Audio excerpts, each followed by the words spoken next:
चलिए, हेलो,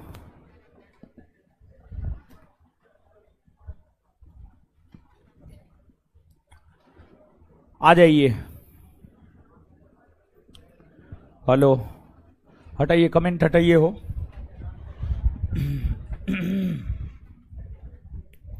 आ जाइए।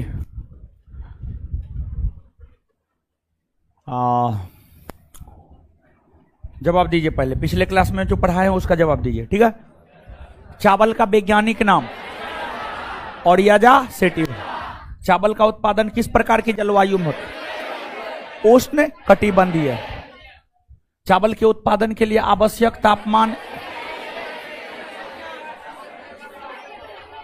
तापमान 25 से 35, वर्षा 100 से 150। किन राज्यों में सालों भर चावल की खेती? पश्चिम बंगाल और पश्चिम बंगाल में उगाई जाने वाली चावल की कौन कौन सी किस्में? ओसमन बोरो। ओसमन। विश्व में सर्वाधिक चावल का उत्पादन, क्वेश्चन अस्पष्ट है लेकिन वही था, चीन होगा उत्तर। अंतर्राष्ट्रीय चावल अनुसंधान संस्थान फिलीपींस की राजधानी मनीला। भारतीय चावल अनुसंधान उड़ीसा के। अंतर्राष्ट्रीय चावल अनुसंधान संस्थान ने अपना वाराणसी 2018। भारत में कृषि निदेशालय द्वारा विकसित प्रथम बोनी किस्म का चावल कौन है? जया। धान में होने वाला प्रमुख रोग? खैरा। खैरा रोग धान में जस्ता की कमी से होता है। किसकी कमी से? जस्ता की कमी। चावल की प्रमुख किस्में? कृष्णा, कावेरी, जया, पद्मा, माही सुगंधा, बाली सुगंधा। सबसे अधिक उपज देने वाली चावल की किस्म? IR-20। IR गेहूं किस जलवायु में उपजाई जाने वाली फसल? शीतोष्ण कटिबंधीय। सॉरी, शीतोष्ण कटिबंधीय। गेहूं का वैज्ञानिक नाम? Triticum aestivum. Triticum aestivum. गेहूं के फसल को किस मिट्टी में उपजाया जाता है? दोमट और चारनोजम। दोमट। और गेहूं के उत्पादन के लिए उपयुक्त तापमान? 10 से 25 डिग्री। 10 से 25 डिग्री। गेहूं के उत्पादन के लिए आवश्यक वर्षा? 50 से 75 सेंटीमीटर। भारत में गेहूं उत्पादन में अग्रणी राज्य? उत्तर प्रदेश। गेहूं में कौन सी प्रोटीन? गुलेटीन। गुलेटीन। गेहूं की प्रमुख किस्में? अर्जुन, सोनालिका, राज 3077, कल्याण सोना। सबसे बड़ी गेहूं की मंडी? कनाडा के विनिपेग। रोटी की डलिया? यूक्रेन। घास के मैदान के संदर्भ में? चलिए आगे हेडिंग मारिए। मक्का। मक्का। मक्का। मक्का। थोड़ा इधर खिसक जाइए हो। मक्का है, इधर उधर मत कीजिए आप। गर्मी उर्मी है नहीं हो? है, सुनिए। मक्का देखिए, सुन रहे हैं? मक्का। मक्का जो है ना, अमेरिकी मूल का पौधा है। मक्का अमेरिकी मूल का पौधा है। मक्का कौन मूल का पौधा? अमेरिकी। अमेरिकी मूल का पौधा है।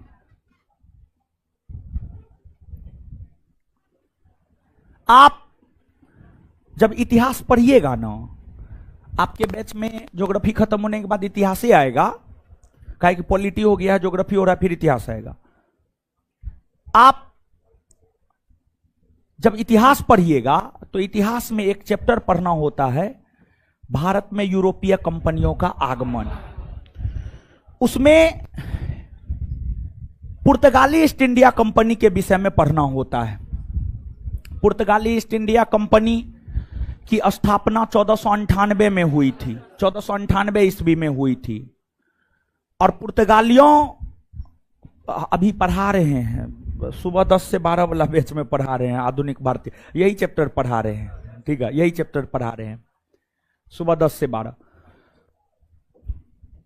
तो पुर्तगाली जब भारत आया ना, तो पुर्तगाली भारत आया था व्यापार करने के लिए। क्या करने के लिए? व्यापार करने के लिए। लेकिन पुर्तगाली जब भारत आया ना, तो पुर्तगालियों का संबंध अमेरिका के साथ भी था। तो पुर्तगाली जो है अमेरिका से आलू, तंबाकू, मक्का ये सब लाया। आलू, तंबाकू, मक्का ये सब पुर्तगाली मध्य अमेरिका से भारत लाया, मध्य अमेरिका से भारत लाया। तो मक्का को मध्य अमेरिका से या अमेरिका से भारत लाने का श्रेय पुर्तगालियों को जाता है। किसे जाता है? पुर्तगालियों को जाता है। और देखिए मक्का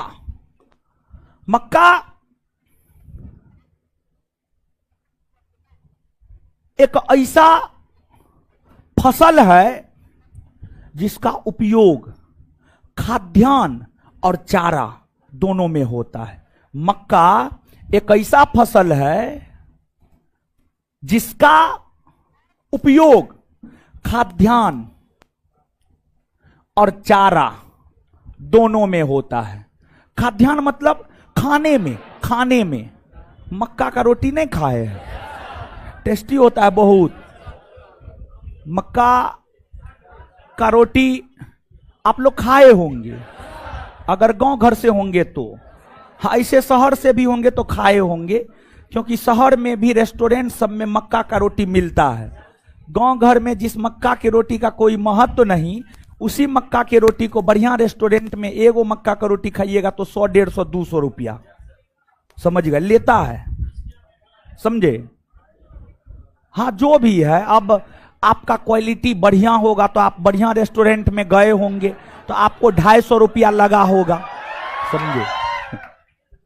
और ऐसे तो लड़का लोग रेस्टोरेंट जाके नहीं खाएगा।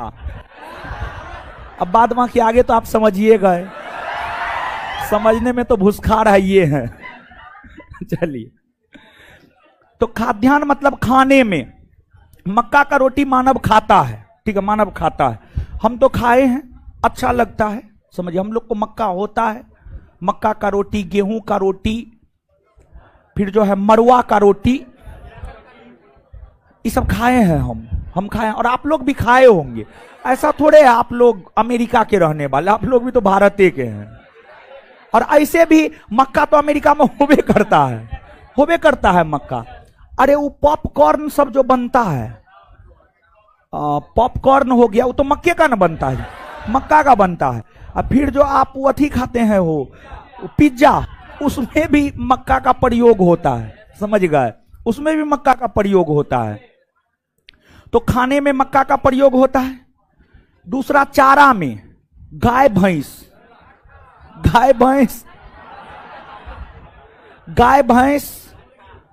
के लिए क्या किया जाता है? मक्का को दरड़ दिया जाता है और उसका जो है घट्ठा, हाँ घट्ठा, उसका घट्ठा बना करके जो है दिया जाता है गाय भैंस को, उसके चारा में मिला दिया जाता है। जैसे आप चावल दाल में सब्जी मिला के खा लेते हैं, वैसे ही जो चारा होता है, भूसा होता है, हरा घास होता है, उसमें जो है थोड़ा घट्ठा दे दिया जाता है या घट्ठा अलग से खिला दिया जाता है। और घट्ठा अलग से गाय भैंस को इसलिए खिलाया जाता है ताकि वो दूध ज्यादा दे, समझे, ताकि वो दूध ज्यादा दे। तो मक्का का उपयोग खाद्यान्न के रूप में भी होता है और मक्का का उपयोग चारा के रूप में भी होता है। तो आपसे पूछा जाता है, निम्न में से कौन ऐसी फसल है जिसका उपयोग खाद्यान्न और चारा दोनों रूप में होता है? तो इस प्रश्न का उत्तर हो जाएगा मक्का। क्या उत्तर हो जाएगा? मक्का उत्तर हो जाएगा। अब देखिएगा, बात अगर हम लोग मक्का की करें। तो मक्का ऐसे तो खरीफ की फसल है, खरीफ फसल है। देखिए हम आपको रबी फसल खरीफ फसल बताए हुए हैं ना, बताए हुए हैं। तो जो मक्का है ये है तो खरीफ फसल, लेकिन जानते हैं कि खरीफ के मौसम में तो उगाया ही जाता है, खरीफ के बाद रबी के मौसम में भी उगाया जाता है, जायद के मौसम में भी उगाया जाता है। यानी मक्का जो है आप मान करके चलिए रबी, खरीफ, जायद तीनों मौसम में उगा लिया जाता है। मतलब मक्का एक ऐसा फसल है जिसका उत्पादन, मतलब मक्का एक ऐसा फसल है जिसका उत्पादन सालों भर होता है। देखिए ध्यान से सुनिएगा, यहां पर क्वेश्चन है, वहां विद्यार्थी कंफ्यूज होता है, ध्यान से सुनिएगा। मक्का एक ऐसा फसल है जिसका उत्पादन सालों भर किया जा सकता है, रबी के मौसम में भी, खरीफ के मौसम में भी, जायद के मौसम में भी। इसके आगे सुनिएगा, गन्ना, ईख, गन्ना, ईख या केतारी का नाम आपने सुना है? सुने होंगे आप निश्चित तौर पर। जानते हैं गन्ना, ईख या केतारी, या जो भी कहना है आप अपना कहिए लोकल लैंग्वेज में, कोई दिक्कत नहीं है। आशा करते हैं आप समझ रहे होंगे। गन्ना, ईख या केतारी एक ऐसा फसल है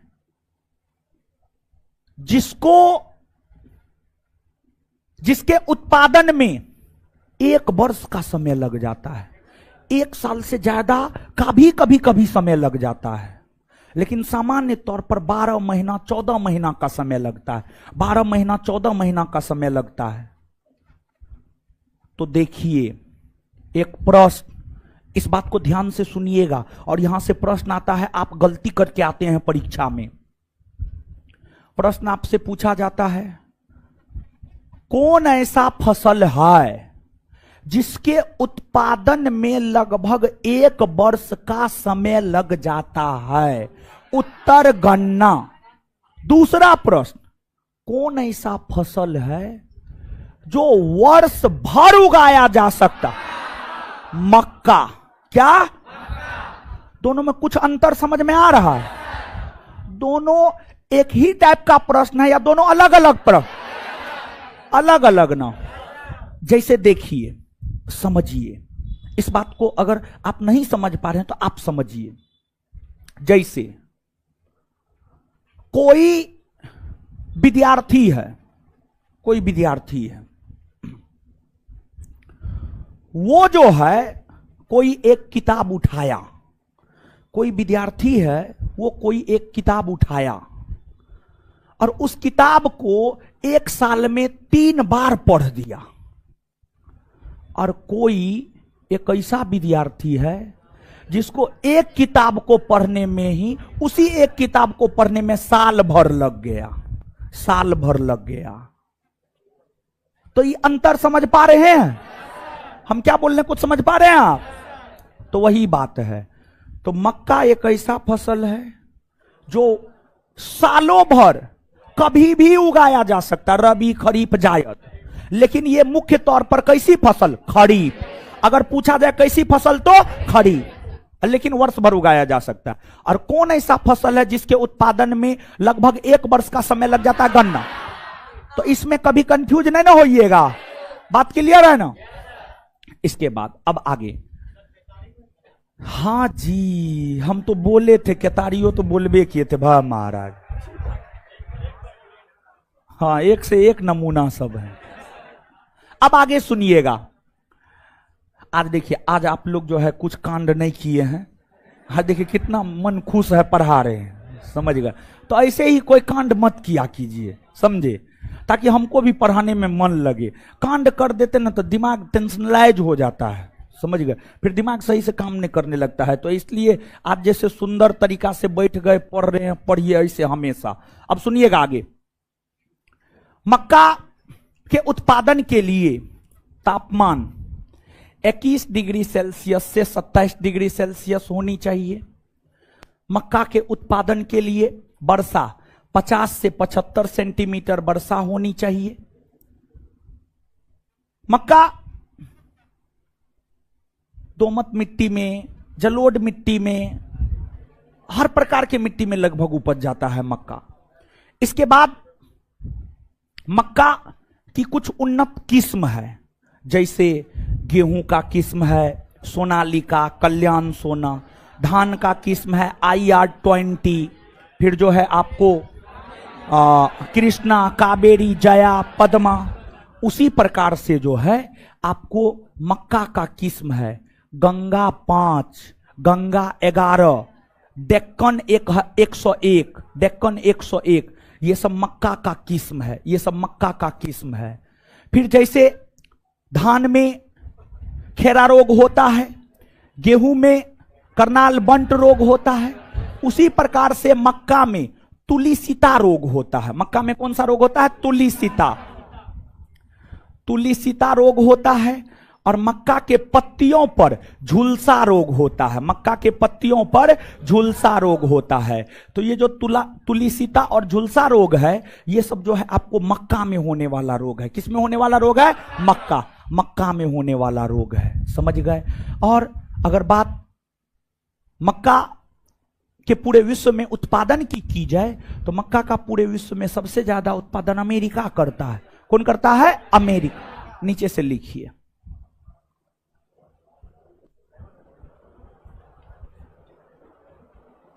मक्का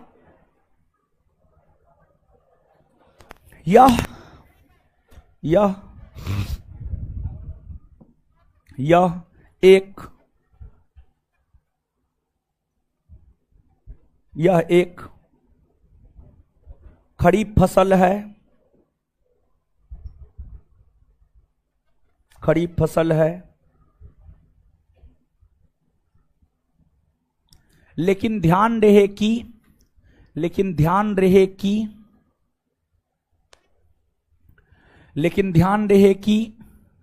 इसका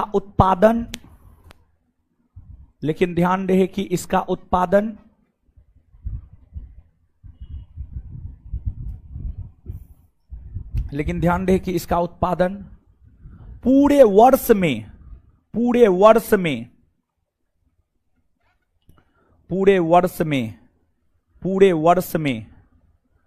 इसका उत्पादन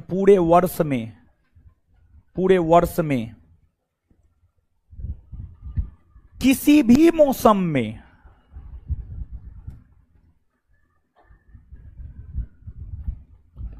किया जा सकता है। अब नेक्स्ट पॉइंट लिखिएगा, पॉइंट वाइज लिखिएगा। नेक्स्ट पॉइंट लिखिएगा, नेक्स्ट पॉइंट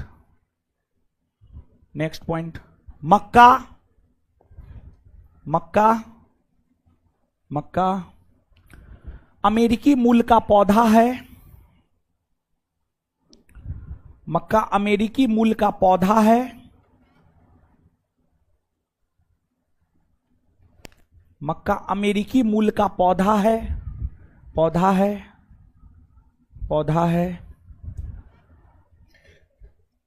पुर्तगालियों के द्वारा, उसी में कंटिन्यू, पुर्तगालियों के द्वारा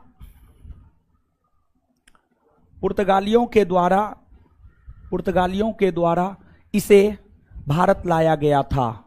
पुर्तगालियों के द्वारा इसे भारत लाया गया था। पुर्तगालियों के द्वारा इसे भारत लाया गया था। पुर्तगालियों के द्वारा इसे भारत लाया गया था। नेक्स्ट पॉइंट, मक्का एक ऐसा फसल है,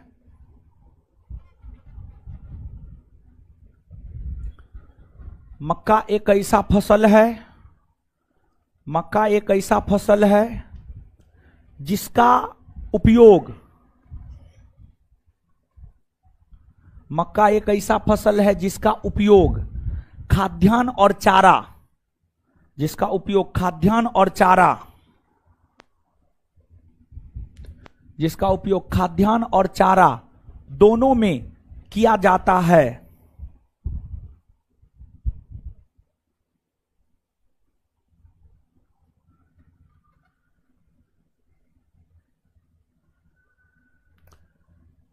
सिनेमा हॉल में जो पॉपकॉर्न देता है, पॉपकॉर्न, हाँ, बताइए कितना महंगा देता है। हाँ, कोई तुके न है। वही आपकी माँ जो है आपको वो भून करके देगी तो आप नहीं खाइएगा, लेकिन वही सिनेमा हॉल में जाइएगा, वही जो है 10 रुपया का चीज 150 रुपया में लेके खाइएगा, खूब एकदम स्वाद ले ले करके, समझे। और मक्का जानते हैं स्वास्थ्य के लिए बड़ी लाभदायक होता है। हमको हमारे किडनी में और पेट में दोनों में स्टोन है, हमको जो है डॉक्टर बोला है मक्का खाइए, समझे। मक्का का जो है अरे भुट्टा को जो है ये करके क्या कहते हैं, बोल के या फिर जो है आग में पका करके, समझ गए। कुछ चीज बोला है नहीं खाने के लिए, कुछ चीज बोला है खूब खाने के लिए, समझे। जैसे कि जिसको स्टोन होता है ना, अगर आप में आपके पेट या किडनी में स्टोन हो, देखिए कुछ चीज नहीं खाना चाहिए। जैसे पत्ता गोभी नहीं खाना चाहिए, टमाटर नहीं खाना चाहिए, इसके बाद जो है पालक नहीं खाना चाहिए, मिर्च ज्यादा नहीं खाना चाहिए ज्यादा नहीं। दूध खाना चाहिए लेकिन ज्यादा नहीं खाना चाहिए, दूध भी ज्यादा नहीं खाना चाहिए। दूध खाइए लेकिन ज्यादा नहीं, ठीक है, ज्यादा नहीं। हाँ, जब स्टोन हो तब ऐसे खाइए ना, ऐसे तो अगर कुछ ना है सब चीज खूब खाइए महाराज, समझे। तो लिखिए, दोनों में किया जाता है, फुल स्टॉप। नेक्स्ट पॉइंट, मक्का में होने वाला प्रमुख रोग,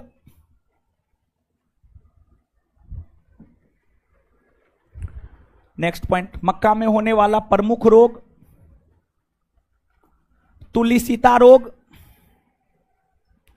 मक्का में होने वाला प्रमुख रोग तुलिसिता रोग और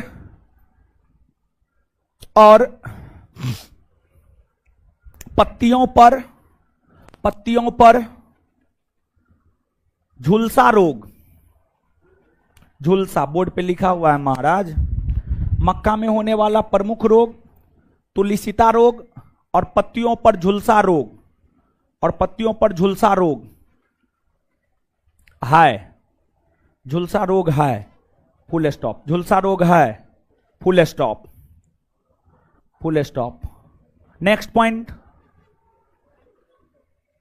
मक्का के उत्पादन के लिए, नेक्स्ट पॉइंट, मक्का के उत्पादन के लिए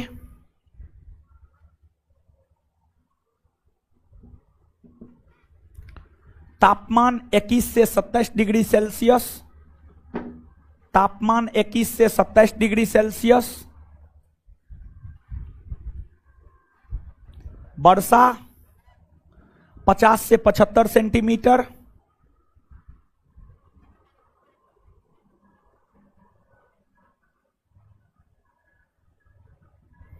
वर्षा 50 से 75 सेंटीमीटर,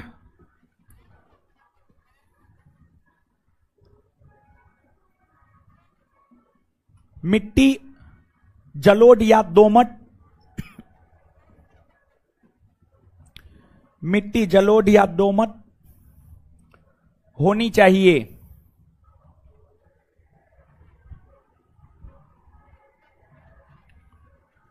नेक्स्ट पॉइंट,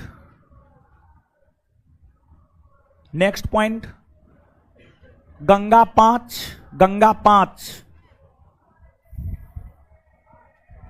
लिख देते हैं। गंगा 5, गंगा 11,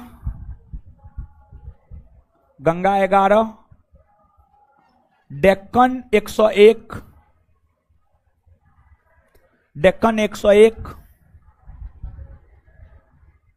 इत्यादि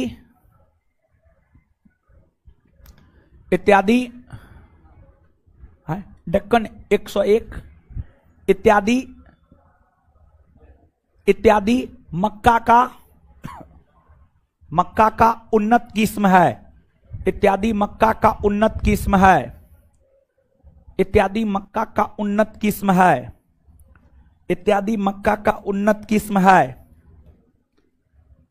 हे गुरुजी लोग आइए, याद कीजिए 1 सेकेंड में बताइए, मक्का कैसा फसल आए? मक्का को क्या रबी के मौसम में नहीं उगाया, जायद के मौसम में? मतलब कौन ऐसा फसल है जो सालों भर उगाया जा? मक्का ना जी। अच्छा, मक्का कौन मूल का पौधा है? अमेरिकी। मक्का कौन मूल का पौधा? कौन मूल का पौधा? मक्का को अमेरिका से भारत कौन लाया? कौन लाया है? तापमान, तापमान, वर्षा, वर्षा। कौन ऐसा फसल है जिसका उपयोग खाद्यान्न और चारा दोनों में किया? कौन है? कौन ऐसा फसल है जिसका उपयोग खाद्यान्न और चारा दोनों में किया? मक्का में होने वाला रोग, मक्का में होने वाला रोग आए तुलसीता और, तुलसीता और। अच्छा एक बात बताइए, खैरा रोग किस में होता है? खैरा रोग धान में होता है। करनाल बंट, तुलसीता, तुलसीता, गंगा 5, गंगा 11, डेक्कन 101, किसका किस्म है? किसका किस्म है? मक्का का उन्नत किस्म कौन कौन है?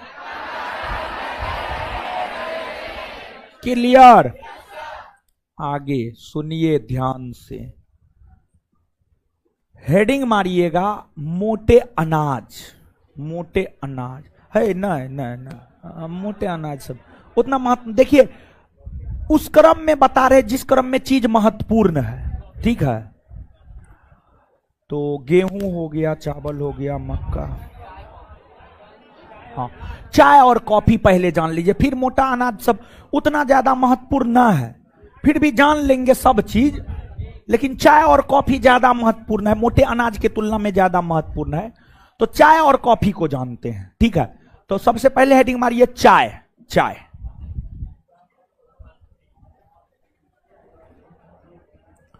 चाय, चाय और कॉफी दोनों एक के साथ देखते हैं, ठीक है? क्योंकि बहुत सारी बातें ऐसी है जो दोनों में कॉमन है, समझिए दोनों में कॉमन है, इसलिए चाय और कॉफी दोनों को एक साथ देखिए। लेकिन यहां से आगे, कल आप लोग का क्लास हुआ था ना? हुआ था, वीडियो क्लास हुआ होगा, हाँ वीडियो क्लास हुआ होगा, तो वीडियो क्लास हुआ होगा, हाँ। लेकिन क्लास हुआ ना जी, गांव घर में बहुत सारा चीज होता है गांव घर में, ठीक है? तो एगो पूजा पाठ होता है, भगता आता है, वो जो है खेलता है, ठीक है? उसमें गांव के लोग ऐसा मानते हैं उसमें देवता का अंश है। तो जब वो भगता आकर के पूजा करता है और तो फिर वो जो है पान देता है, पान देता है, उसके सामने जो भी रखा होता है, आग हो गया, फिर जो है वो चीनी को गला करके जो बनाया जाता है जी, वो क्या कहा जाता है उसको? बतासा हो गया और लड्डू हो गया, चंदन अक्षत हो गया, जो भी रहता है उठा करके दे देता है, कहता है ले तुम्हारा मनोकामना पूरा होगा, ठीक है? और कभी कभी जो है भक्ता सामने वाले को झाड़ने भी लगता है कि तुम फलना किया, चिलना किया, ढेकना किया, तो उस पे जो है आदमी हाथ जोड़ करके रहता है, कहता है हुजूर माफ कीजिए, समझे? और फिर कहेगा तू जो गछा था तुम हमको दिया, तब कहेगा हुजूर पान न तो पान के डंटी से, जैसे भी होगा हम आपको पूरा करेंगे। तो वो आदमी बोलता है, ये सब चीज हम लोग खूब देखे हैं अपने बचपन में, समझे? तो वही अगर मान लिया जाए बिट्टू सर अनुपस्थित थे तो आप आए, बिट्टू सर सशरीर उपस्थित नहीं थे, तो ऐसे तो उपस्थित थे ना वीडियो में, हाँ। तो वही पान न त पान के डंटी से कभी काल उस संदर्भ में समझाए, समझे? तो जो है बिट्टू सर को कुछ लड़का कुछ लड़की बहका दिया। क्या बहका दिया? वो क्लासरूम, नया वाला क्लासरूम में सर एसी लगवाइए, गर्मी बहुत लगता है। अब झाजी बमकल हैं कि जो है क्लासरूम में जब तक एसी नहीं लगेगा तब तक हम पढ़ेबे नहीं करेंगे, समझे? तो इसी कारण रूठे हुए हैं। तो अब जो है धीरे धीरे मना ही लेंगे, समझे? तो मान जाएंगे, एसी लग गया क्लासरूम में, मान जाएंगे। तो उस क्लासरूम, नया वाला क्लासरूम में एसी का काम शुरू कर दिए। नहीं, वो तो दूगो ऐसे है, यहां पर गर्मी उतना थोड़े लगता है महाराज, है ना? ठीक है, तो वहां पे एसी का काम शुरू हो गया है। नहीं, बीच वाला जिसमें टीचर रहता उसमें एसी का काम शुरू हुआ है, तो उसमें लगेगा एसी। तो सोमवार से बिट्टू सर क्लास लेंगे, तो इसलिए बिट्टू सर उपस्थित नहीं थे, इसी वजह से जो है रिकॉर्डेड वीडियो आपको देखना पड़ा। आगे आएंगे तो बिट्टू सर उससे आगे पढ़ाएंगे, या कहिएगा तो वो भी पढ़ा देंगे, आपके ऊपर डिपेंड करता है। आप कहिएगा तो वो पढ़ा देंगे, नहीं तो उससे आगे पढ़ा देंगे। और दूसरी बात, एक ही बात है, और ऑनलाइन वाले लोग सुन लीजिएगा, वीडियो अपलोड हो गया था, हीरो वीडियो अपलोड हुआ था ना, ऑनलाइन वाले लोग वीडियो अपलोड करवा दिए थे। ऐसा नहीं कि कल क्लास नहीं हुआ है, लेकिन वीडियो अपलोड करवा दिए हैं, तो उसको जाकर के आप देख लीजिएगा, समझे? और ऑफलाइन वाले लोग तो कर ही लिए होंगे, क्लियर है? और आपके बैच में कल भी तो मेरा ही क्लास है, तो हम तो हाइए, हम थोड़े रूठेंगे, हम किससे रूठेंगे? कोचिंग मेरा है, हम रूठेंगे किससे? समझ गए? हमको तो रूठने का भी अधिकार नहीं है किसी से, समझे? तो ऐसा बात है। आप लोग से ना, आप लोग से काहे रूठेंगे? आप लोग कभी कभी गलत कर देते तब रूठना पड़ता है, समझे? गुस्सा हो जाते, लेकिन फिर भी तो पढ़ाइए देते हैं हम, ठीक है? तो ये बात है, कल के क्लास के विषय में बता दिए हैं। हम सोचे बता दें, शुरू में सोचे थे बता देंगे, लेकिन पढ़ाने लगे, तो सब चीज स्पष्ट है ना, कोई दिक्कत नहीं ना है? हाँ, तो अब आगे आइए आप। मक्का के बाद जो है आगे चाय और कॉफी को समझिएगा आप। चाय एक पेय पदार्थ है, चाहे हम लोग पीबे न करते हैं जी। पेय पदार्थ मतलब पीने योग्य पदार्थ। चाय एक पेय पदार्थ है, और कॉफी भी एक पेय पदार्थ ही है। कॉफी भी तो हम लोग पीबे न करते हैं, कॉफी भी एक पेय पदार्थ है। अब देखिए, चाय और कॉफी दोनों पेय पदार्थ है। देखिए, हानिकारक दोनों है, दोनों हानिकारक है, लेकिन चाय ज्यादा हानिकारक है, कॉफी कम हानिकारक है। अगर आप चाय और कॉफी के शौकीन हैं तो आप कॉफी को ज्यादा तरजीह देंगे। चाय पीने से जो है आपको उतनी स्फूर्ति या फुर्ती, एक्टिवनेस आपके शरीर में नहीं आएगा, लेकिन कॉफी पीने से ज्यादा आएगा, कॉफी पीने से ज्यादा आएगा। और फिर आप में स्टेबिलिटी थोड़ा ज्यादा रहेगा, आप ज्यादा देर तक पढ़ पाइएगा, ज्यादा देर तक पढ़ पाइएगा। अगर रात को जग कर पढ़ने का आदत है ना, तो कॉफी का सेवन कीजिए। 2 घंटा एक बार कॉफी पी लीजिएगा, 2 से 3 घंटा एकदम मस्त से पढ़िएगा, समझ गए? लेकिन चाय में वैसी बात नहीं है। अब देखिएगा, चाय का जन्मदाता देश चीन को माना जाता है। चाय का जन्मदाता देश चीन, और कॉफी का जन्मदाता देश इथियोपिया। कॉफी का जन्मदाता देश इथियोपिया।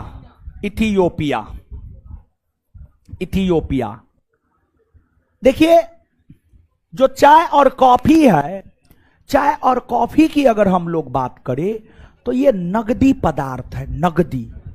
इसको बेचकर नगद प्राप्त किया जाता है। और नगदी पदार्थ के विषय में सीधा आप जानिए, वैसा कोई भी पदार्थ जिसको बेचकर नगद प्राप्त होता है, रुपया, नगद रुपया प्राप्त होता है, उसी को नगदी पदार्थ कहा जाता है। जैसे कपास हो गया, चाय हो गया, कॉफी हो गया, गन्ना हो गया, जूट हो गया, ये सब नगदी पदार्थ है, नगदी पदार्थ है। क्या बात करते हैं? तब मिलता है ना महाराज, अजीब हाल है। बस मिलना चाहिए पैसा, 1 महीना में मिले या 6 महीना में मिले, पैसा मिलना चाहिए। क्लियर है? अब देखिएगा, चाय और कॉफी की अगर हम लोग बात करें तो भारत में चाय और कॉफी का उत्पादन करना शुरू अंग्रेज किया था। अंग्रेज किया था। चाय का भी उत्पादन करना शुरू भारत में अंग्रेज ने ही किया था और कॉफी का भी उत्पादन करना शुरू भारत में अंग्रेज ने ही किया था। अब अगला प्रश्न यह है कि चाय का उत्पादन सर्वप्रथम कहां हुआ था और कॉफी का उत्पादन सर्वप्रथम भारतवर्ष में कहां हुआ।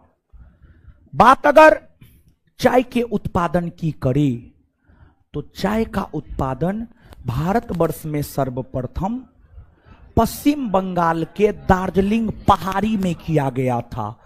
पश्चिम बंगाल के दार्जिलिंग पहाड़ी में, पश्चिम बंगाल के दार्जिलिंग पहाड़ी में किया गया था। और वहीं बात अगर कॉफी की करें तो कॉफी का उत्पादन भारतवर्ष में सर्वप्रथम कर्नाटक के बाबा बुदन के पहाड़ी में किया गया था। कर्नाटक के बाबा बुदन के पहाड़ी में, बाबा बुदन के पहाड़ी में किया गया था। एसएससी का पूछा हुआ क्वेश्चन है क्या? एसएससी का पूछा हुआ क्वेश्चन यह है कि बाबा बुदन की पहाड़ी कहां है, तो उत्तर हो जाएगा कर्नाटक। क्या हो जाएगा उत्तर? कर्नाटक। इसके बाद आपको चाय की अगर बात की जाए, वैश्विक स्तर पर चाय का सबसे ज्यादा उत्पादन चीन करता है। कौन करता है? चीन। और वही कॉफी का सबसे ज्यादा उत्पादन ब्राजील करता है। कौन करता है? ब्राजील करता है। और भारत में चाय का सबसे ज्यादा उत्पादन असम करता है। कौन करता है? असम। और कॉफी का सबसे ज्यादा उत्पादन कर्नाटक करता है। कौन करता है? कर्नाटक। जानते हैं भारत में, पूरे भारत में जितना कॉफी का उत्पादन होता है उसका 50% से अधिक, लगभग 70% उत्पादन अकेले कर्नाटक करता है। और ये बिहार पुलिस का पूछा हुआ क्वेश्चन है। बिहार पुलिस का आप क्वेश्चन बैंक आएगा तो आप देखिएगा, कॉफी का सबसे ज्यादा उत्पादन करने वाला भारतीय राज्य कौन है। ये बीपीएससी का भी पूछा हुआ क्वेश्चन है, बिहार पुलिस का भी पूछा हुआ क्वेश्चन है। आंसर हो जाएगा कर्नाटक। क्या हो जाएगा? कर्नाटक। इसके बाद चाय के पत्ती का प्रयोग हम लोग करते हैं। चाय के पत्ती का प्रयोग हम लोग करते हैं। प्रति हो गया, गलती हो गया थोड़ा सा, पत्ती। चाय के पत्ती का प्रयोग हम लोग करते हैं। वही कॉफी के बीज का प्रयोग किया जाता है। कॉफी के बीज का प्रयोग जानते हैं। ऐसे कभी आप चाय पत्ती को मुंह में लीजिएगा, अच्छा नहीं लगेगा, या कॉफी के बीज को लीजिएगा, बहुत अजीब कड़वा लगेगा। हाँ, कड़वा लगेगा। कॉफी का बीज बड़ी कड़वा होता है, समझे, बहुत अधिक कड़वा होता है। अच्छे रेस्टोरेंट में जाकर के कॉफी पिएंगे ना तो वहां पर टेबल पर रखा हुआ रहता है, अच्छे रेस्टोरेंट में। अब हाट पर के रेस्टोरेंट में जाइएगा तो थोड़े रखल मिलेगा, समझ गए।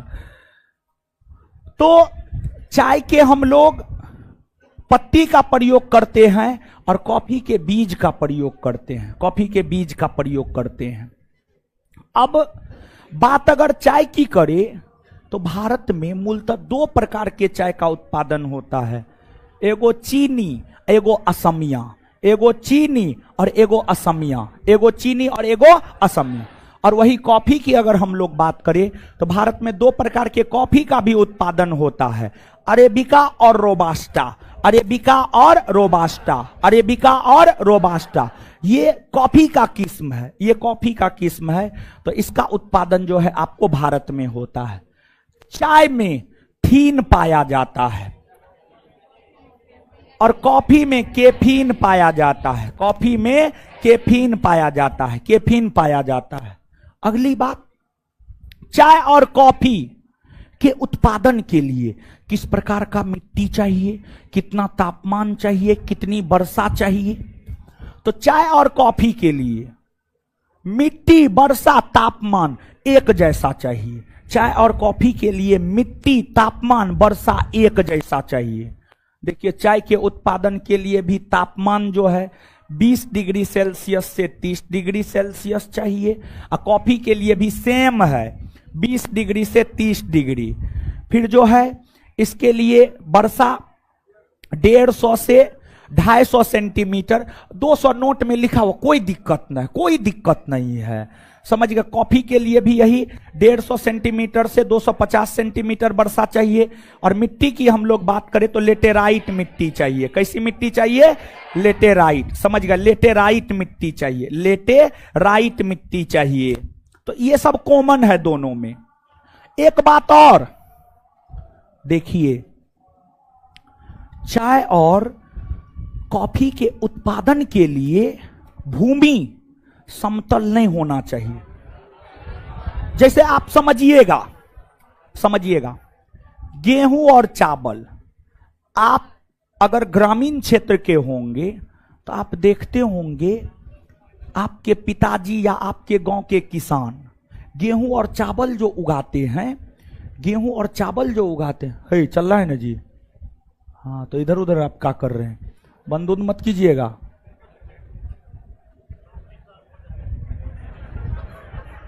ये जानते हैं झारखंडी है, इसलिए हमको इस पे विश्वास नहीं रहता है ज्यादा, समझे, कुछ हो कर देगा महाराज।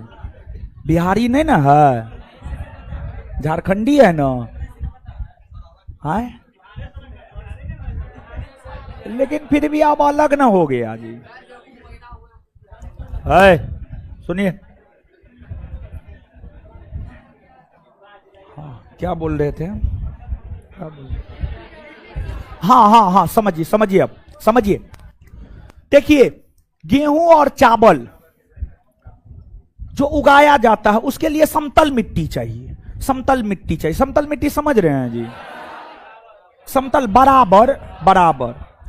लेकिन चाय और कॉफी के उत्पादन के लिए समतल मिट्टी नहीं चाहिए, बल्कि सीधी नुमा या ढालू नुमा प्रकार की भूमि होनी चाहिए। मतलब देखिए मानचित्र में इसको ऐसे देखिएगा, देखिए मान लीजिए खेत है, ऐसे है तो ये समतल या बराबर वाला हो गया।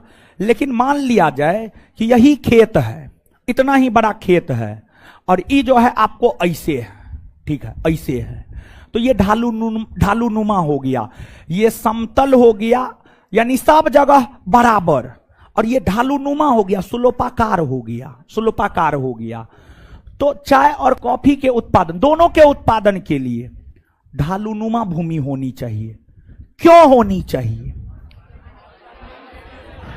देखिए चाय और कॉफी को अधिक पानी की आवश्यकता है, लेकिन खेत में पानी रुकना नहीं चाहिए।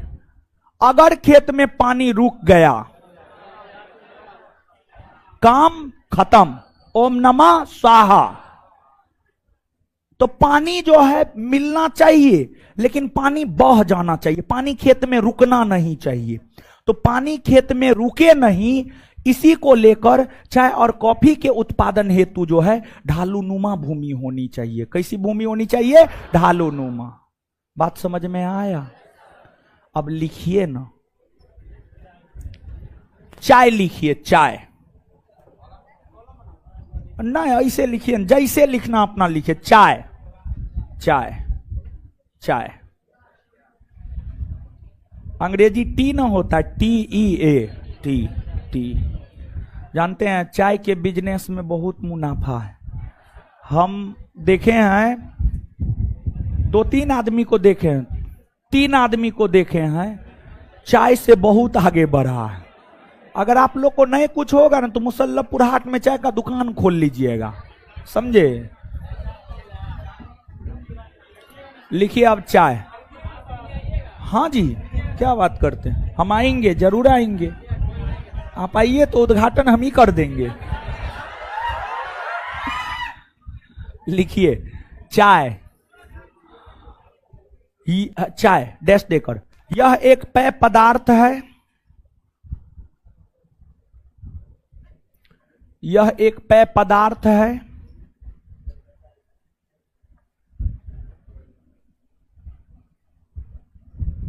यह एक पेय पदार्थ है। पॉइंट वाइज ही लिखिएगा, याद हो जाएगा, ठीक है। ऐसे पैराग्राफ में लिखिएगा याद नहीं होगा, इसलिए पॉइंट वाइज लिखिए। दूसरा पॉइंट,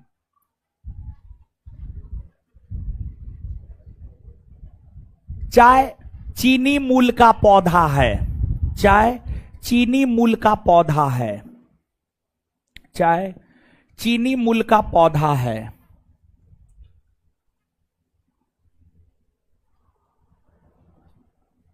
नीचे से नेक्स्ट पॉइंट, भारत में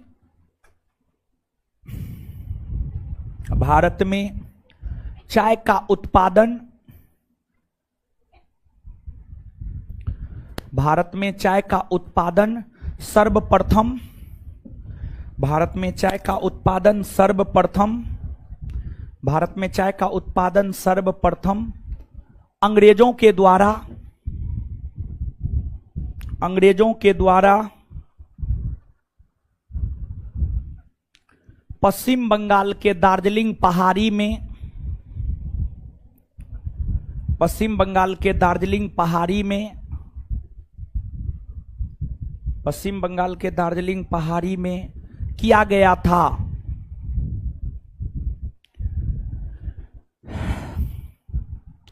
पश्चिम बंगाल के दार्जिलिंग पहाड़ी में किया गया था, किया गया था।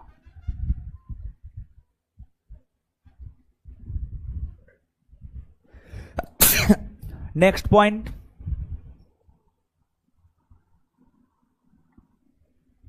नेक्स्ट पॉइंट, चाय के उत्पादन के लिए लेटेराइट मिट्टी, लेटेराइट मिट्टी और ढालूनुमा, और ढालूनुमा, लेटेराइट मिट्टी और ढालूनुमा, ढालूनुमा भूमि होनी चाहिए, ढालूनुमा भूमि होनी चाहिए, ढालूनुमा भूमि होनी चाहिए, ढालूनुमा भूमि होनी चाहिए।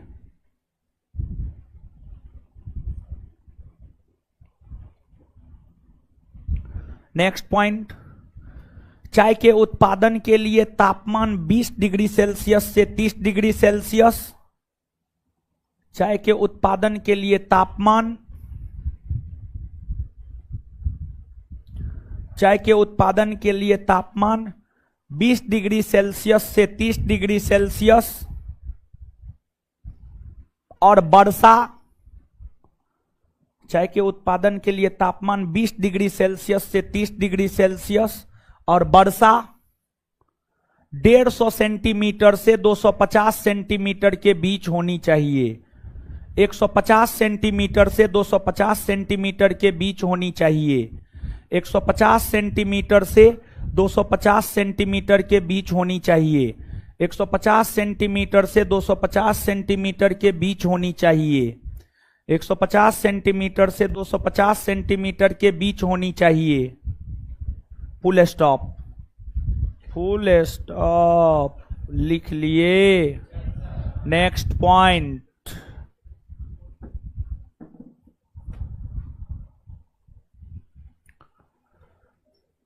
विश्व में चाय का सर्वाधिक उत्पादन चीन करता है, विश्व में चाय का सर्वाधिक उत्पादन चीन करता है, विश्व में चाय का सर्वाधिक उत्पादन चीन करता है।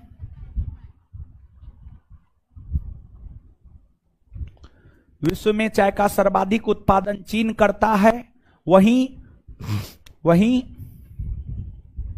वहीं भारत में, वहीं भारत में चाय का सर्वाधिक उत्पादन, वहीं भारत में चाय का सर्वाधिक उत्पादन, वहीं भारत में चाय का सर्वाधिक उत्पादन असम राज्य करता है, वहीं भारत में चाय का सर्वाधिक उत्पादन असम राज्य करता है।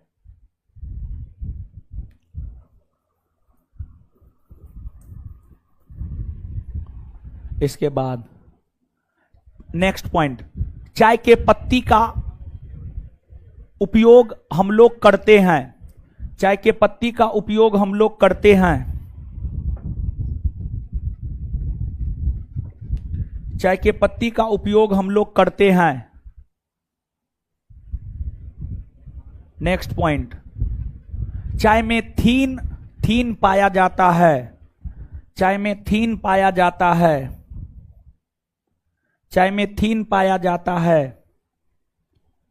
चाय में थीन पाया जाता है। लिख लिए इतना। एगो बात और समझिएगा, समझिए ना थोड़ा सा।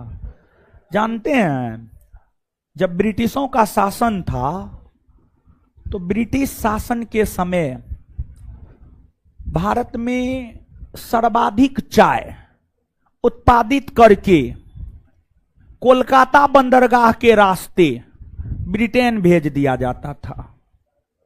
क्या बोले हैं समझिएगा। जब ब्रिटिशों का शासन भारत में था तो उस समय चाय का भारत में उत्पादन कर लिया जाता था और कलकत्ता बंदरगाह पर चाय जहाज में लाद दिया जाता था या भर दिया जाता था और उस जहाज को कलकत्ता बंदरगाह से लंदन के लिए रवाना कर दिया जाता था। तो आपसे पूछा जाता है कि भारतीय चाय का निर्यात सबसे ज्यादा ब्रिटेन को किस बंदरगाह के जरिए किया जाता था? तो इस प्रश्न का उत्तर होगा कोलकाता बंदरगाह। कोलकाता बंदरगाह। तो इहो पॉइंट लिख लीजिए ना, पूछा हुआ क्वेश्चन है बीपीएससी का, हो सकता है कोई परीक्षा आगे पूछ दे इसको, तो नीचे लिखिएगा। भारतीय चाय, भारतीय चाय, भारतीय चाय,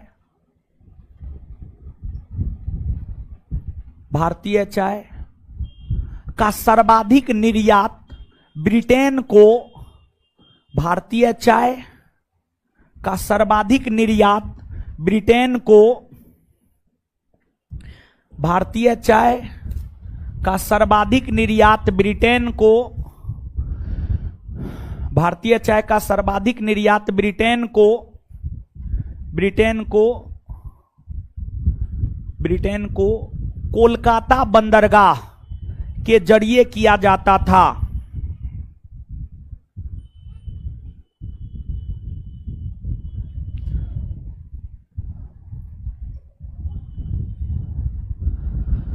कोलकाता बंदरगाह के जरिए किया जाता था।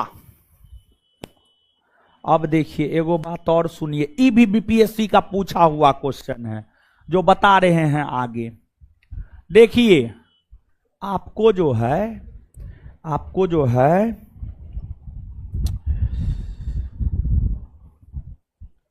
हाँ, चाय, प्रश्न ये पूछा था कि चाय के उत्पादन के लिए निम्नलिखित में से कौन सी शर्तें आवश्यक है? जो चार ऑप्शन था, उस समय चार ही ऑप्शन रहता था। बीपीएससी में पांचवा ऑप्शन तो 60वीं 62वीं बीपीएससी से जोड़ा है, उससे पहले चार ही ऑप्शन रहता था। प्रश्न फिर से सुनिएगा, चाय के उत्पादन के लिए निम्नलिखित में से कौन सी शर्तें आवश्यक है? प्रश्न के ऑप्शन में जो चार ऑप्शन था उसका सही उत्तर होता सस्ता महिला श्रमिक का होना आवश्यक है। सस्ता महिला श्रमिक का होना आवश्यक है। क्यों? महिला श्रमिक का ही होना आवश्यक इसलिए है क्योंकि चाय के बागान में जो पत्ती तोड़ा जाता है, होता यह है कि महिला का हाथ पुरुषों की तुलना में नरम होता है, नरम होता है। एक बात यह है। दूसरी, अरे है तरीका सीधा, अब लिखिए लिखिए लिखिए। तो अब समझा रहे हैं तो अजीब नौटंकी आप लोग करते हैं, समझे, हर चीज मजाक लग थोड़े होता है जी। जब समझा रहे हैं तो समझिए ना, जब बोल दिए हैं बीपीएससी का पूछा हुआ क्वेश्चन है तब पर भी अजीब नौटंकी आप लोग करते हैं, समझे। तो महिला श्रमिक का होना, सस्ता महिला श्रमिक का होना इसलिए आवश्यक है कि देखिए पुरुषों की तुलना में महिलाओं का हाथ कोमल होता है। दूसरा चीज, पुरुषों की तुलना में स्थिरता महिला में ज्यादा होता है, स्थिरता महिला में ज्यादा होता है। महिला ज्यादा जल्दी उकताएगी नहीं, जल्दी गुस्सा नहीं करेगी सामान्य तौर पर। अब कुछ महिला तो बिट्टू झा जैसी होती है, समझिए, कि तुरंत फटाक से 1 सेकेंड इंटरनेट कटा, बिजली के रफ्तार से क्लास खत्म, समझे। तो सामान्य तौर पर महिला वैसी नहीं होती है, काहे कि हमारी भी माँ है, हमारी भी बहन सब, हम कहाँ देखते हैं वो सब बहुत ज्यादा नहीं उकताती है। कोई कोई है, एक आध गो एग्जाम्पल में कोई कोई है, हमको तो नहीं लगता, हमको तो कभी ऐसा महिला से पाला नहीं पड़ा है।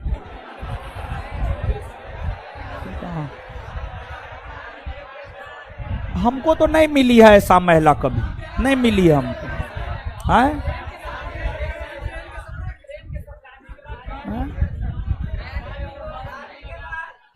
और शादी के बाद अब शादी के बाद, शादी होगा पहले तभी ना जी, थोड़ी शादी होबे नहीं किया आप लोग पहले ही है जो है। हाँ, तो देखिए होता क्या है, चाय के पत्ती को काफी आराम से तोड़ा जाता है, उसको रखा जाता है। तो जो है महिलाओं में स्थिरता और पुरुषों की तुलना में उसका हाथ थोड़ा कोमल होने के कारण जो है महिला श्रमिक का होना आवश्यक है। तो नीचे से एक पॉइंट और लिखिएगा,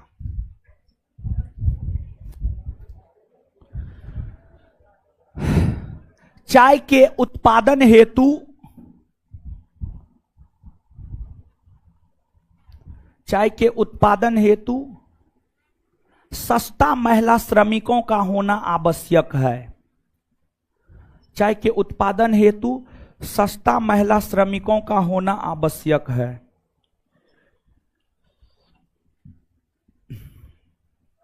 चलिए, अब चाय हो गया, सस्ता महिला श्रमिकों का होना आवश्यक है। श्रमिक यानी मजदूर, चाय की खेती के लिए सस्ता महिला श्रमिकों का होना आवश्यक है। और नहीं लिखा है, लिखा देते हैं, चाय की खेती के लिए सस्ता महिला श्रमिकों का होना आवश्यक है। नीचे, भारत में मूलतः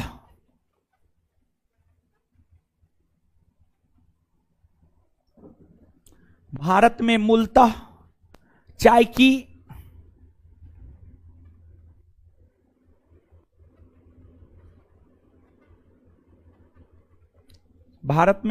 चाय की 2 किस्में हैं।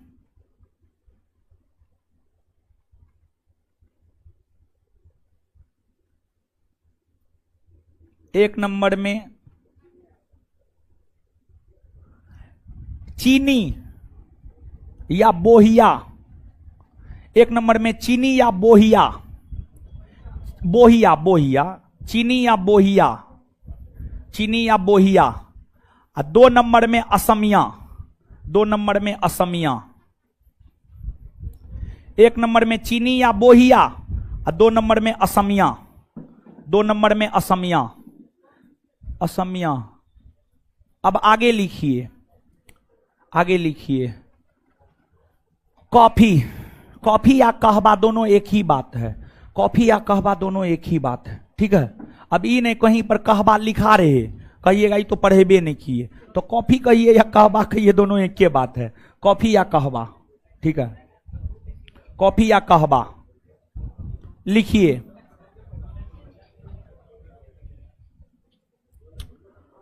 यह एक पेय पदार्थ है, यह एक पेय पदार्थ है,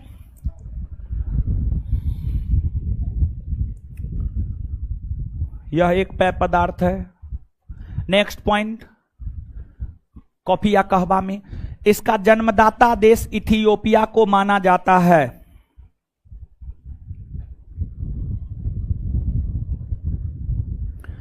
इसका जन्मदाता देश इथियोपिया को माना जाता है। नेक्स्ट पॉइंट, नेक्स्ट पॉइंट, इसका उत्पादन भारत में सर्वप्रथम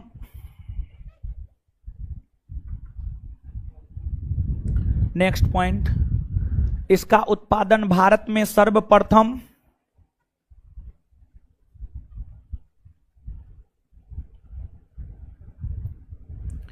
इसका उत्पादन भारत में सर्वप्रथम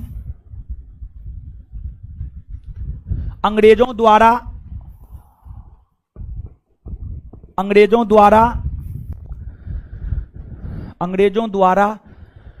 कर्नाटक के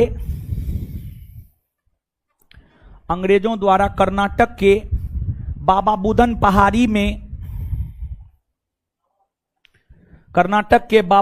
पहाड़ी में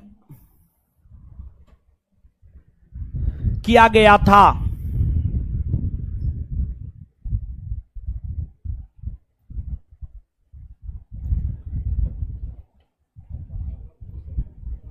नेक्स्ट पॉइंट, वैश्विक स्तर पर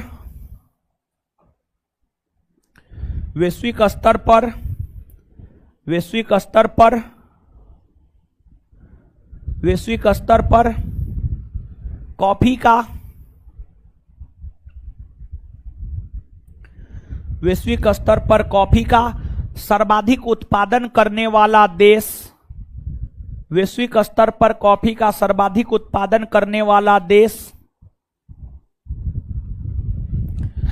वैश्विक स्तर पर कॉफी का सर्वाधिक उत्पादन करने वाला देश ब्राजील है। तो वहीं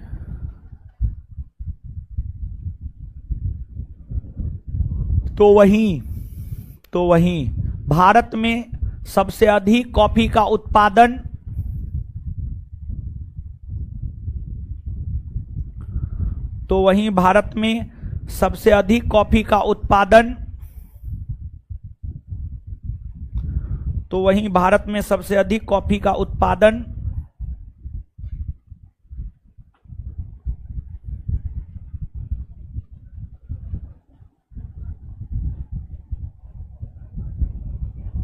कर्नाटक राज्य करता है।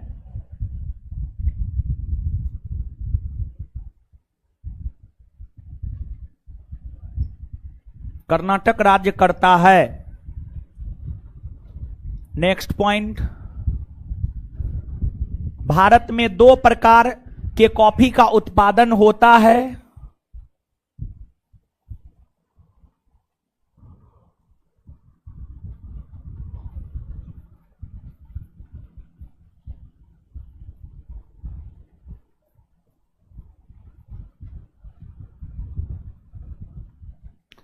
भारत में 2 प्रकार के कॉफी का उत्पादन होता है, बोर्ड पे लिखे हैं, अरेबिका और रोबास्टा।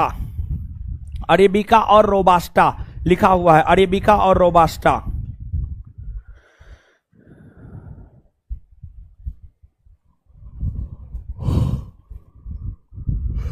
भारत में 2 प्रकार के कॉफी का उत्पादन होता है, 1 नंबर में अरेबिका, 2 नंबर में रोबास्टा।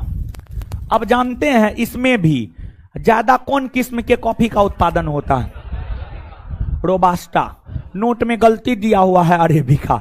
नोट में जब भी पढ़ाते हैं सुधार करवाते हैं। जो ज्योग्राफी का आप नोट लिए होंगे उसमें गलती दिया हुआ है, अरेबिका लिखा हुआ है, तो नोट में सुधार कर लीजिएगा, नीचे से लिखिए इसी में। Bharat next point, Bharat robusta किस्म के कॉफी का सर्वाधिक उत्पादन करता है।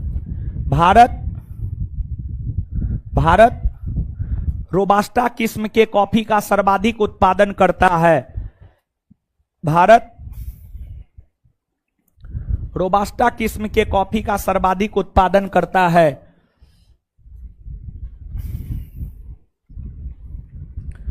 भारत रोबास्टा किस्म के कॉफी का सर्वाधिक उत्पादन करता है। नेक्स्ट पॉइंट, कॉफी के बीज का प्रयोग किया जाता है।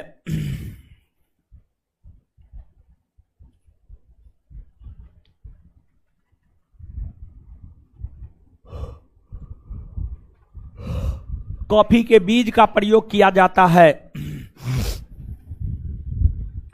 कॉफी के बीज का प्रयोग किया जाता है। कॉफी के बीज का प्रयोग किया जाता है। Next point, next point, coffee में कैफीन पाया जाता है। कॉफी में कैफीन पाया जाता है। कॉफी में कैफीन पाया जाता है। नेक्स्ट पॉइंट,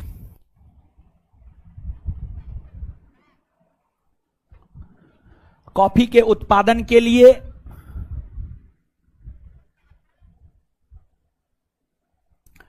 कॉफी के उत्पादन के लिए लेटेराइट मिट्टी और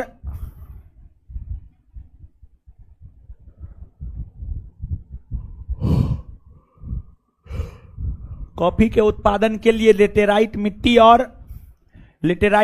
और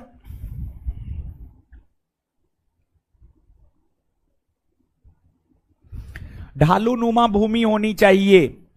लेटेराइट मिट्टी और ढालूनुमा भूमि होनी चाहिए।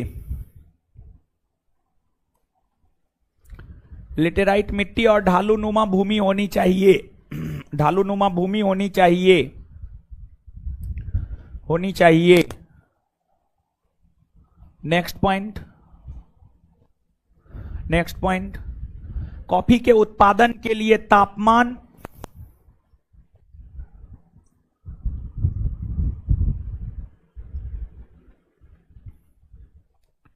कॉफी के उत्पादन के लिए तापमान 20 डिग्री सेल्सियस से 30 डिग्री सेल्सियस। कॉफी के उत्पादन के लिए तापमान 20 डिग्री सेल्सियस से 30 डिग्री सेल्सियस और वर्षा 150 सेंटीमीटर से 250 सेंटीमीटर होनी चाहिए। और वर्षा 150 सेंटीमीटर से 250 सेंटीमीटर होनी चाहिए। और वर्षा 150 सेंटीमीटर से 250 सेंटीमीटर होनी चाहिए। कहाँ घर है जी? यही लड़का कहाँ घर? कहाँ? राजगीर। अरे बड़ी बढ़िया जगह से हैं जी आप। चलिए अब आइए गुरुजी लोग, इसको क्या करेंगे? याद करेंगे। मक्का याद करवा ना दिए थे? हाँ करवा दिए थे।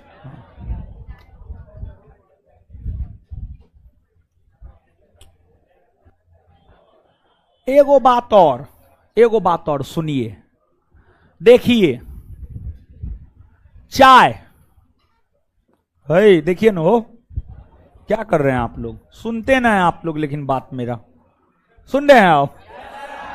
देखिए चाय का उत्पादन जो है कौन कौन राज्य करता है सुनिएगा। चाय का उत्पादन पश्चिम बंगाल करता है, असम करता है, कर्नाटक करता है, सिक्किम करता है, मेघालय करता है।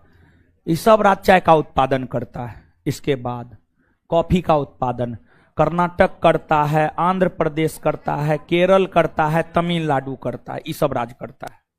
जानते हैं एगो पहाड़ी है, वो पहाड़ी का नाम है नीलगिरी पहाड़ी। नीलगिरी पहाड़ी।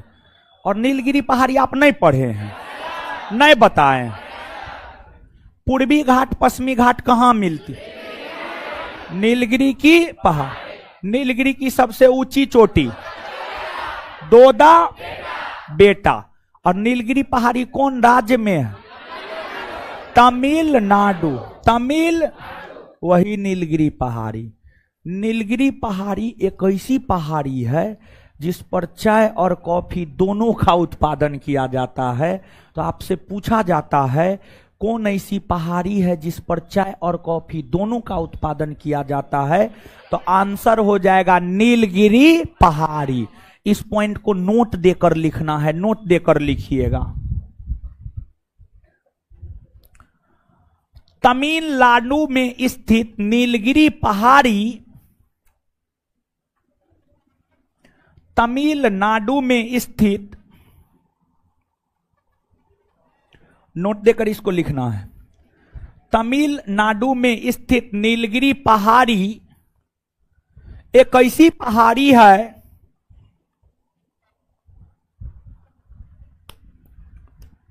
एक ऐसी पहाड़ी है, एक ऐसी पहाड़ी है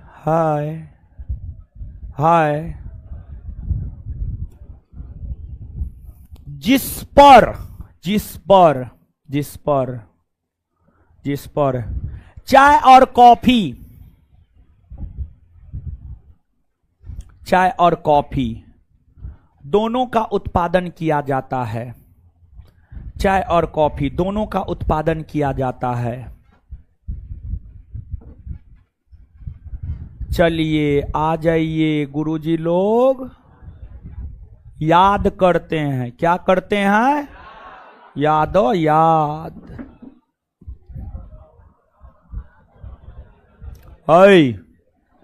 चाय कैसा पदार्थ? चाय कैसा पदार्थ? चाय का जन्मदाता देश भारत में सर्वप्रथम चाय की खेती किसने किया?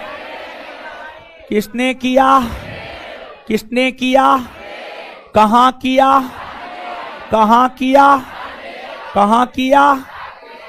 चाय का सर्वाधिक उत्पादक देश, चाय का सर्वाधिक उत्पादक देश भारत में चाय का सर्वाधिक उत्पादन करने वाला राज्य कौन है? चाय के किस भाग का प्रयोग? चाय में क्या पाया जाता है? चाय के लिए तापमान,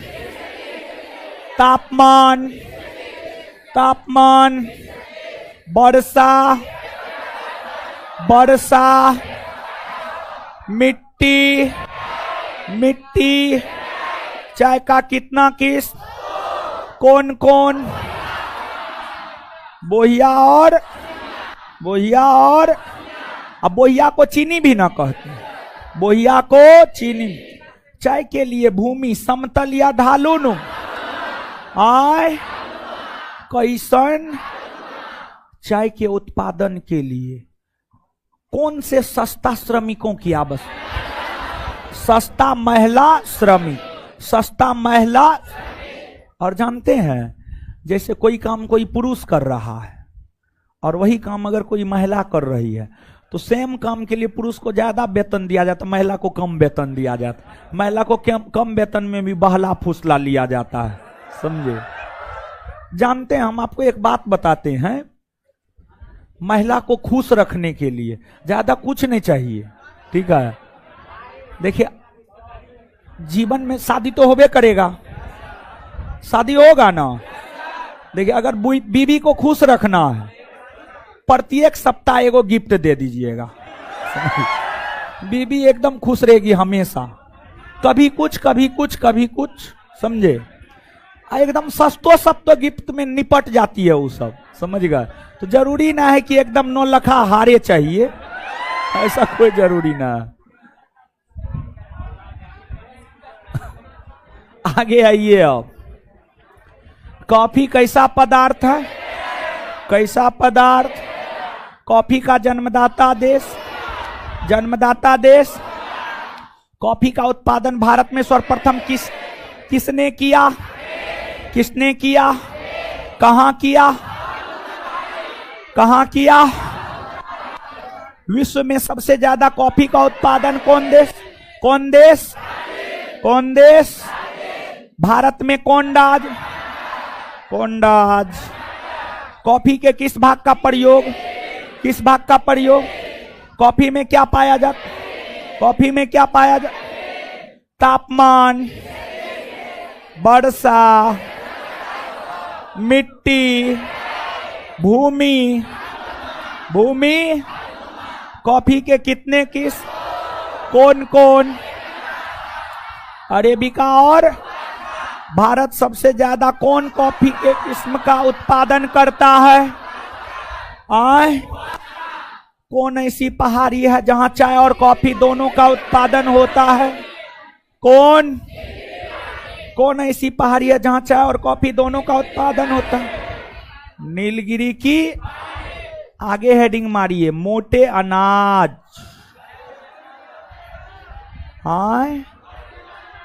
छोड़ दे, है फट।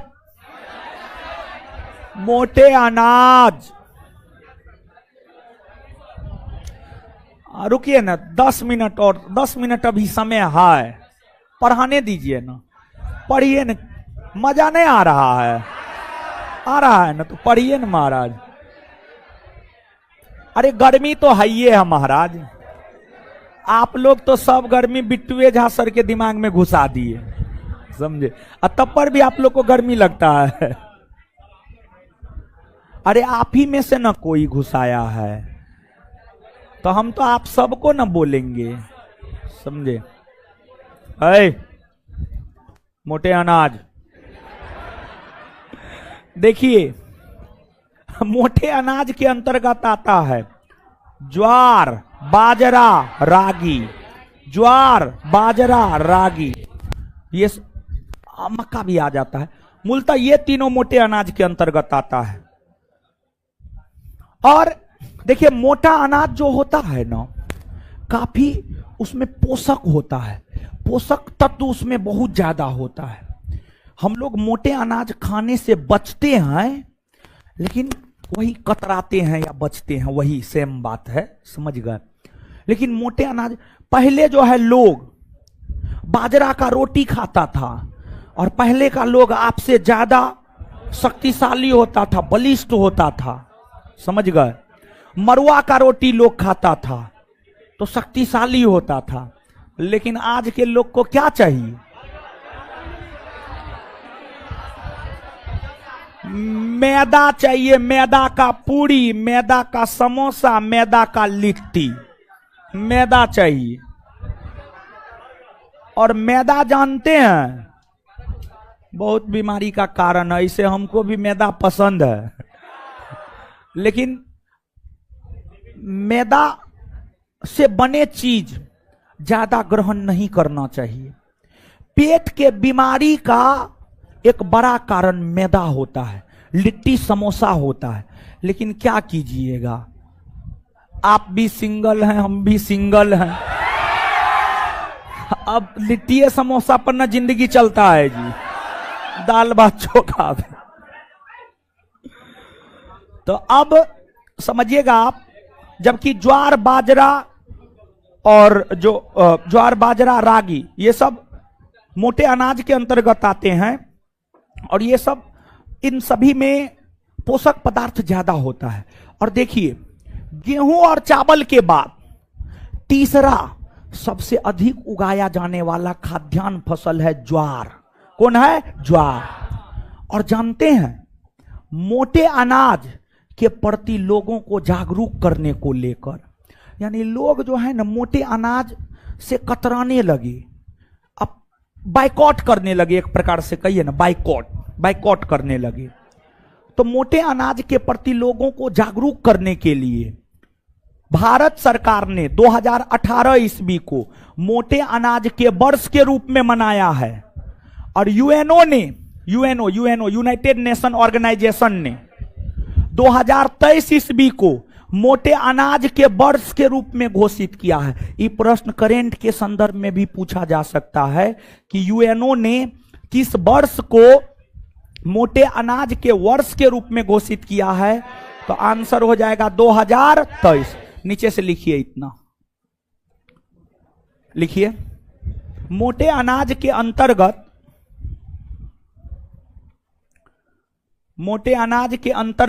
मूलतः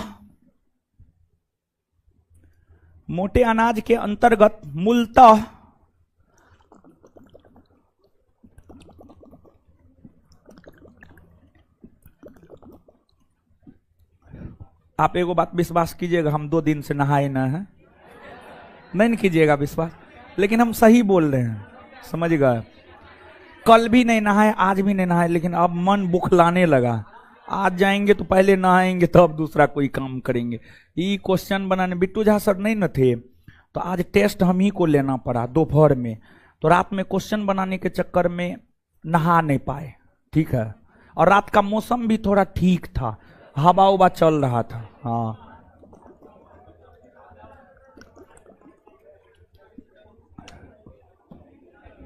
लिखिएगा। मोटे अनाज के अंतर्गत देखिए हम आपको ये बात इसलिए बताए कि देखिए जैसे हम जो है हम अपने काम को दो भाग में बांटे हुए हैं। मूल काम यानी प्राथमिक काम और द्वितीयक काम। प्राथमिक काम में पढ़ना और पढ़ाना, द्वितीयक काम में खाना सोना नहाना अन्य काम करना। तो प्राथमिक काम है पढ़ना पढ़ाना, तो नहाना खाना नहीं भी हो। आज हम रूम भी नहीं गए हैं। आज सुबह 8 बजे जो रूम से निकले हैं, सामान्य तौर पर जाते हैं रूम, लेकिन आज सुबह 8 बजे निकले हैं, अभी तक कोचिंगे पे हैं, समझ गए। तो प्राथमिक काम में पढ़ना पढ़ाना है, खाना पीना द्वितीयक काम में है। तो इसलिए देखिए त्याग कर रहे हैं हम। तो यहां से हम आपको ये बात बताना चाहते हैं कि आप भी अपने कामों को दो भाग में बांटिए और पहला काम में आप रखिए क्या, तो पहला काम में आप पढ़ाई को रखिए। क्लास और पढ़ाई पहला काम होना चाहिए। जैसे मेरे लिए पहला काम है पढ़ना और पढ़ाना, क्वेश्चन बनाना पढ़ाना, ये मेरे लिए पहला काम है, प्राथमिक काम। वैसे आप स्टूडेंट है, आपका प्राथमिक काम होना चाहिए क्या, क्लास और पढ़ना, और द्वितीयक काम में खाना पीना सोना उठना बैठना जागना रोना मोबाइल फोइल जो भी है सब। तो ऐसे काम कीजिए, ये काम करने का तरीका होता है। अगर आप जीवन में सफल होना चाहते हैं तो अपने काम को दो भाग में बांटिए और प्राथमिक काम को किसी सिचुएशन में नहीं छोड़ना है, समझ गए। एक दिन नहीं खाइएगा तो कुछ नहीं होता है, समझ गए। कुछ नहीं होता है एक दिन नहीं खाने से। एक दिन नहीं खाने से आदमी मर नहीं जाता है। हम आज नहीं खाए हैं तो क्या हम मर गए? नहीं, पढ़ा रहे हैं, पढ़ा रहे हैं। लिक्विड लिए हैं, ऐसा नहीं कि लिक्विड नहीं लिए हैं। बिरयानी आया था कहने के लिए हम बोल दिए थे बिरयानी खाए हैं, लेकिन बिरयानी हमको बहुत ज्यादा पसंद है नहीं, 1-2 बार लिए बस काम खत्म, ठीक है, साइड कर दिए। तो एकदम याद कितना रहता, मारेंगे, समझे। चलिए लिखिए,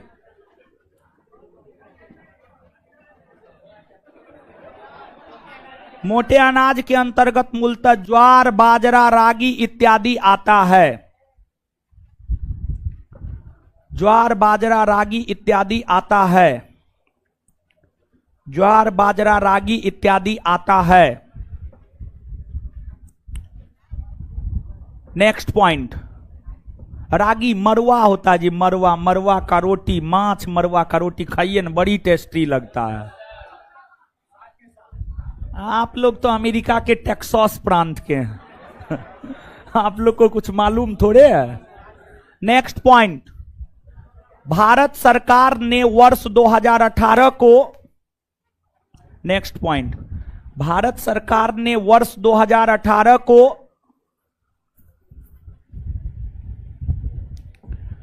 भारत सरकार ने वर्ष 2018 को मोटे अनाज का वर्ष घोषित किया है।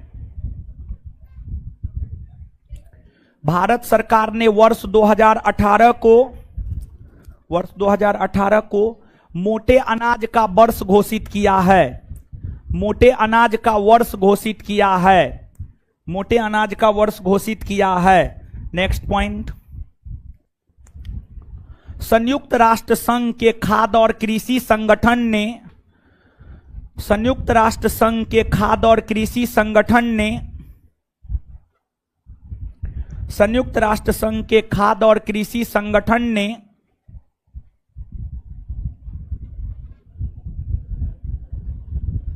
संयुक्त राष्ट्र संघ के खाद्य और कृषि संगठन ने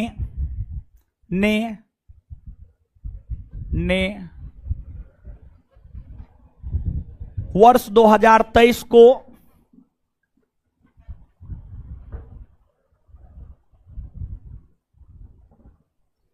मोटे अनाज का वर्ष घोषित किया है। मोटे अनाज का वर्ष घोषित किया है।